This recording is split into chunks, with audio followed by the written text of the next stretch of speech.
Imagine this. Your heart's been shattered by a breakup so cold and thoughtless, it leaves you questioning everything. But then, in a moment of brilliant pettiness, you turn the tables in the most satisfying way possible. Picture a guy who hates one tiny thing at his job more than anything, and you make sure his entire shift is nothing but that nightmare. That's exactly what happened to my friend after her boyfriend dumped her like yesterday's trash. Stick around, because this story of sweet, lipstick-smeared revenge is going to make you cheer. If you've ever been dumped, betrayed, or just plain disrespected by someone who thought they could walk all over you, you know that burning desire for a little justice.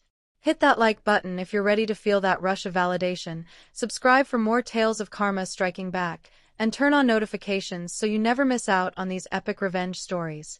Today, we're diving into a petty masterpiece that proves sometimes the smallest acts pack the biggest punch. Let's get into it.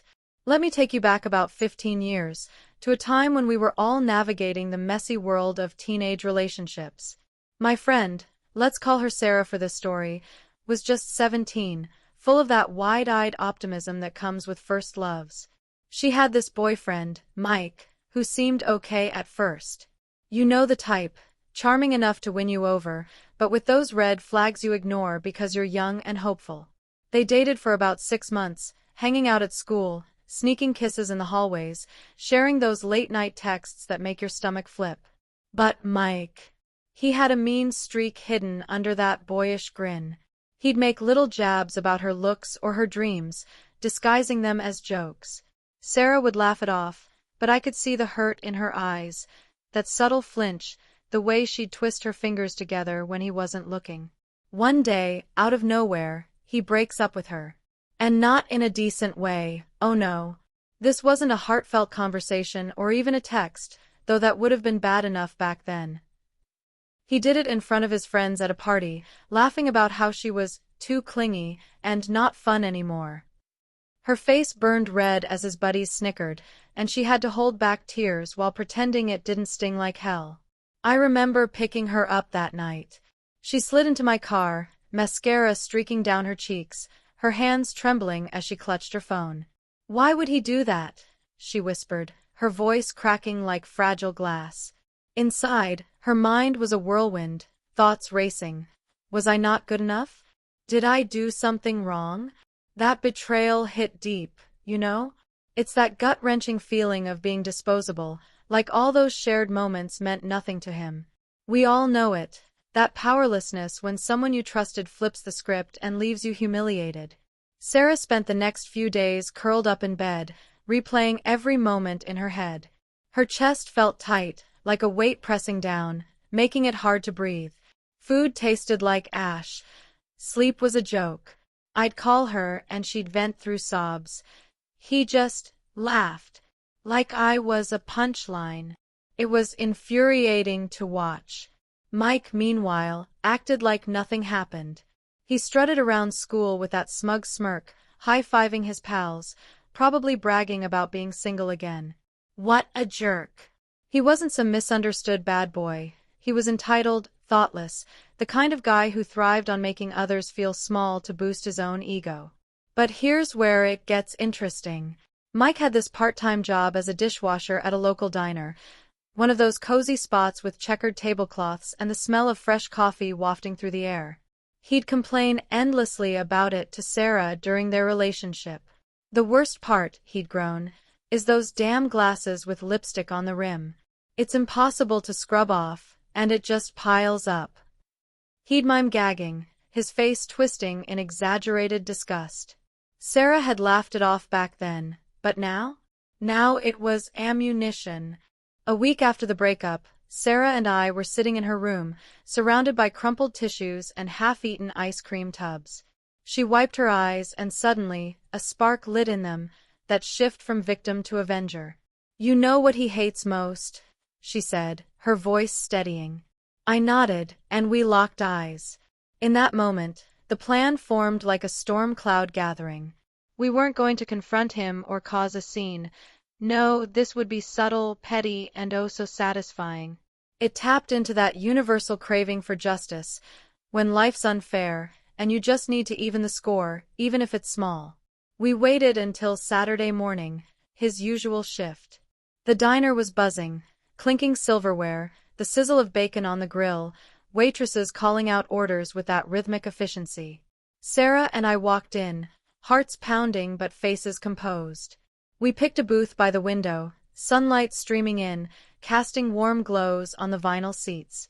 I could feel the adrenaline buzzing in my veins, that mix of nerves and excitement, like butterflies with attitude. We ordered big, fresh squeezed orange juices, berry smoothies thick with pulp, steaming coffees with cream swirling on top, and endless glasses of ice water beaded with condensation. Before each sip, we'd pull out our lipsticks, bold reds, deep pinks, and apply a fresh, thick layer. The waxy scent filled the air as we pressed our lips to the rims, leaving perfect, stubborn rings. Sip. Smear. Repeat. Sarah's hands shook a little at first, but soon she was grinning, that weight on her chest lifting with every deliberate mark. From our spot, we could glimpse the kitchen through the pass-through window. Mike was back there, sleeves rolled up, sweat beading on his forehead under the harsh fluorescent lights. Piles of dishes stacked high, steam rising from the sink like a fog. We watched as the glasses started rolling in, one after another, each one branded with our colorful vengeance. His shoulders tensed. We saw him scrub harder, muttering under his breath. A soapy sponge scraped futilely at the rims, lipstick clinging like glue. He dunked them again, frustration building in his jerky movements. The tension escalated with every order. We'd call the waitress over politely. "Another round of juices, please?" Her smile never faded, oblivious to our scheme. More glasses came, more lipstick applied. Sarah's internal thoughts raced. This is for the humiliation. For making me feel worthless. Each sip was a small victory, her posture straightening, color returning to her cheeks. I whispered encouragements. "He's gotta be fuming back there." And he was. We caught snippets, a clatter of dishes, a muffled curse echoing from the back. As the brunch crowd thinned, our table was a graveyard of empty glasses, rims a rainbow of reds and pinks. Mike must have washed dozens by then. His usual cocky demeanor crumbled under the relentless assault. We paid our bill, left a generous tip for the waitress, and slipped out, the bell above the door tinkling like a victory chime. Outside, Sarah burst into laughter. Real, belly-deep laughs that shook off the last remnants of her pain. But the real payoff? It hit later that day. Word got back through mutual friends. Mike had ranted about his nightmare shift, how every single glass was caked in lipstick, how he'd scrubbed until his hands were raw, knuckles red and aching.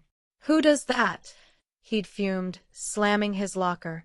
His face, they said, was priceless. Flushed with anger, eyes wide in disbelief. He had no idea it was us, of course. That anonymous sting made it even sweeter.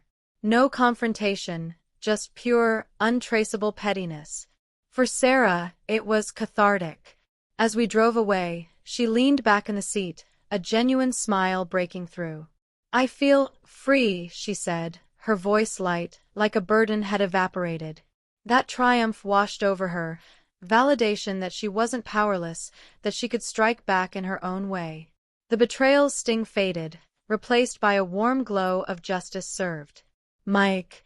He probably stewed for days, that small annoyance amplifying his frustration. It was earned. His cruelty deserved a taste of discomfort, a reminder that actions have consequences. In that climax, everything clicked, the built-up tension released like a spring, leaving behind a rush of empowerment. Sarah's eyes sparkled with relief, her laughter echoing in the car. It wasn't about destruction, it was about reclaiming dignity, one lipstick mark at a time. Reflective wrap-up, 50 to 55 seconds. Stories like this remind us that karma doesn't always need to be grand. Sometimes it's in the petty details that justice feels most real. It taps into that innate sense of fairness we all crave, showing that even in heartbreak, there's power in clever comebacks. What do you think? Is petty revenge the best therapy, or should we always rise above? Either way, it's a lesson in not underestimating those you've wronged. If this tale of lipstick-laden payback had you nodding along or fist-pumping in agreement, smash that like button and drop a comment. What's the pettiest revenge you've ever pulled off or witnessed? Subscribe for more satisfying stories of justice served, and hit the bell for notifications. Thanks for watching. See you in the next one.